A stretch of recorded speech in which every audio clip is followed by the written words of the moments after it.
V dnešním videu se podíváme na to, jak založit účet u Brookera XTB, také jak získat speciální bonus při zadání promokódu od nás. V první řadě si musíte otevřít stránku Brookera XTB. Link najdete pod videem. Následně v pravém horním rohu najdete tlačítko Otevřít účet, na které kliknete. Splníte svoji e-mailovou adresu.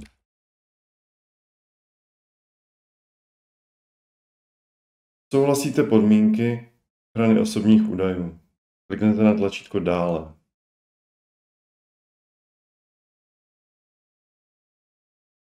Splníte heslo.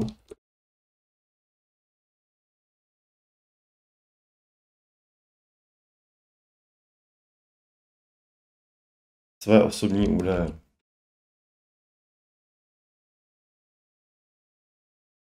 Zbytek osobních údajů vyplním a kliknu na tlačítko Dále. Prozatím video na chvilku pozastavím, abyste neviděli mé osobní údaje. Vyplnil jsem své osobní údaje a teď ještě potřeba, abych zadal svou adresu.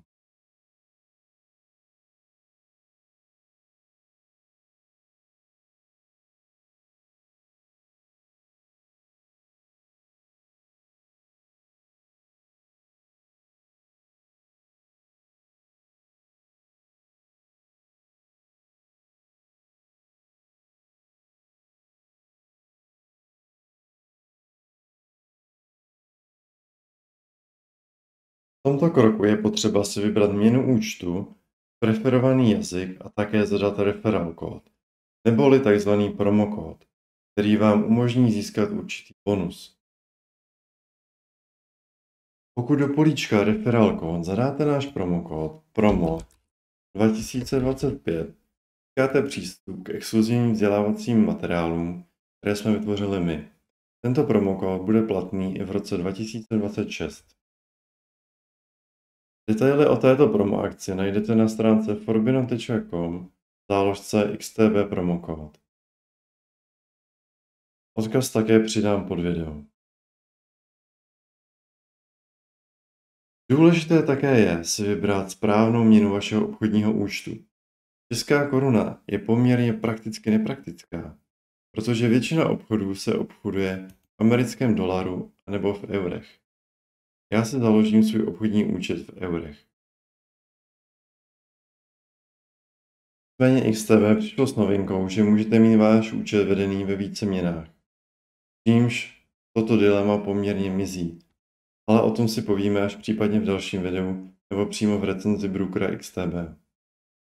Nyní klikneme na tlačítko Dále.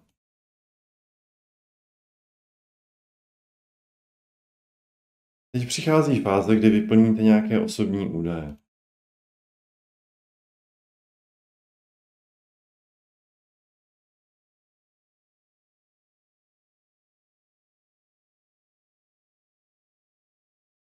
Kliknete na tlačítko Dále. Nyní je potřeba vyplnit investiční dotazník. S vyplňováním investičního dotazníku vám bohužel nemůžu pomoci, protože by mohlo dojít k nějakému rozporu s XTB. Tento dotazník má totiž ověřit vaše znalosti trhu.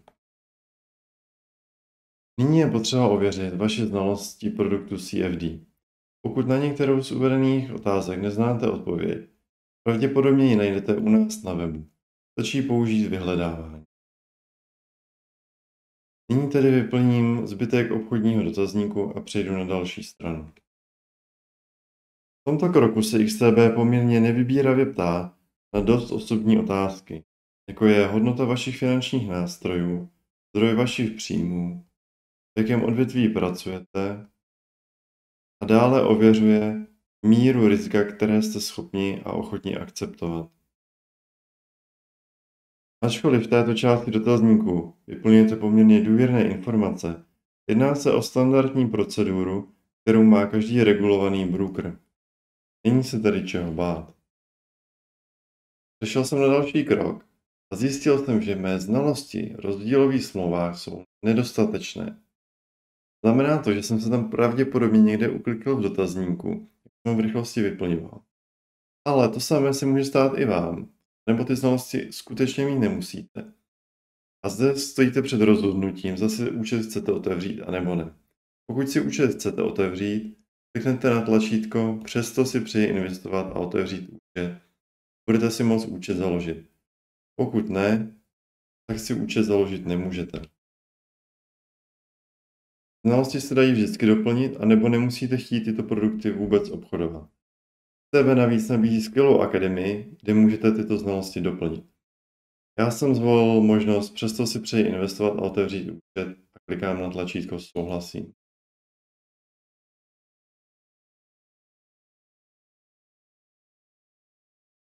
Teď je potřeba odsouhlasit to, že s vámi XTB bude komunikovat online.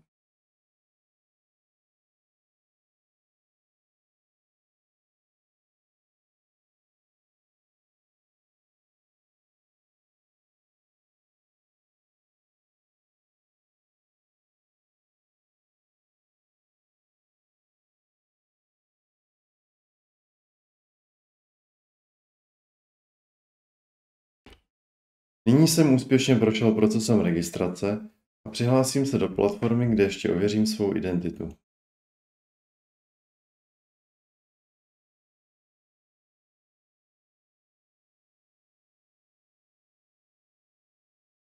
Ověření totožnosti je poměrně jednoduchá záležitost, stačí tady kliknout na "Ověřit totožnost". Následně ověříte svou totožnost v mobilním zařízení, a to buď Android anebo iOS.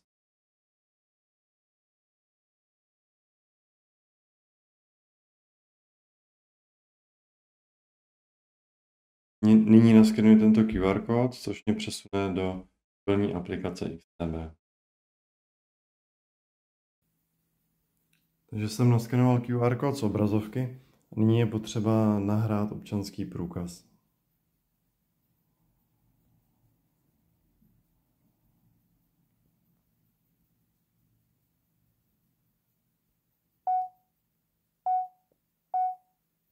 Takže jsem nahrál potřebné dokumenty a zároveň vyfotografoval svůj obličej a nyní je už identita ověřena.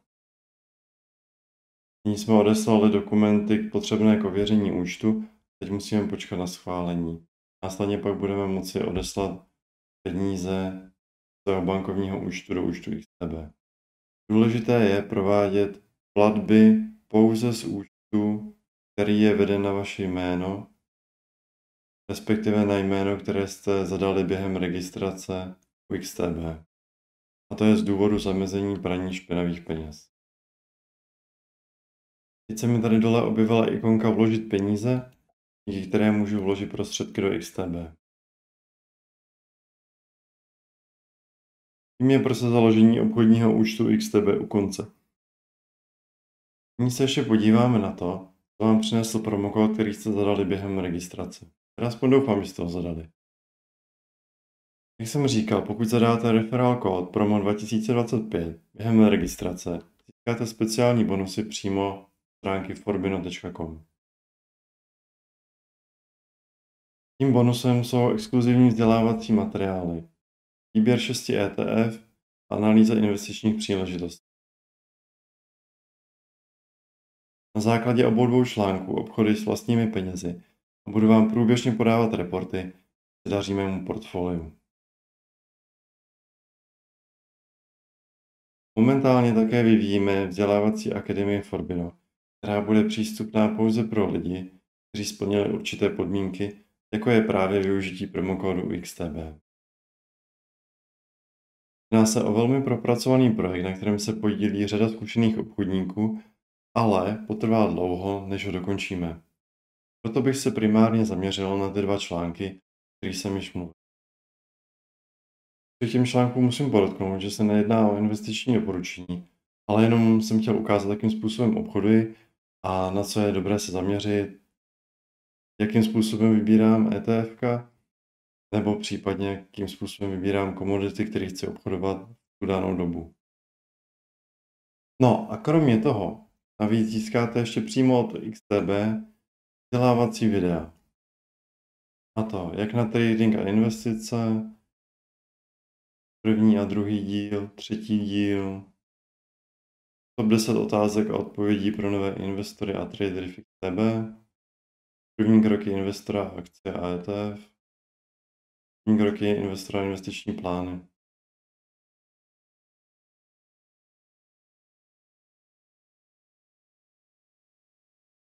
Vzdělávací materiály získáte automaticky, přijdou vám do e-mailu, pokud jste zadali ten náš promokód. Toto je pro dnešní video vše a doporučuji odebírat tento kanál, protože se dozvíte spoustu užitečných informací o XTB v dalších videích.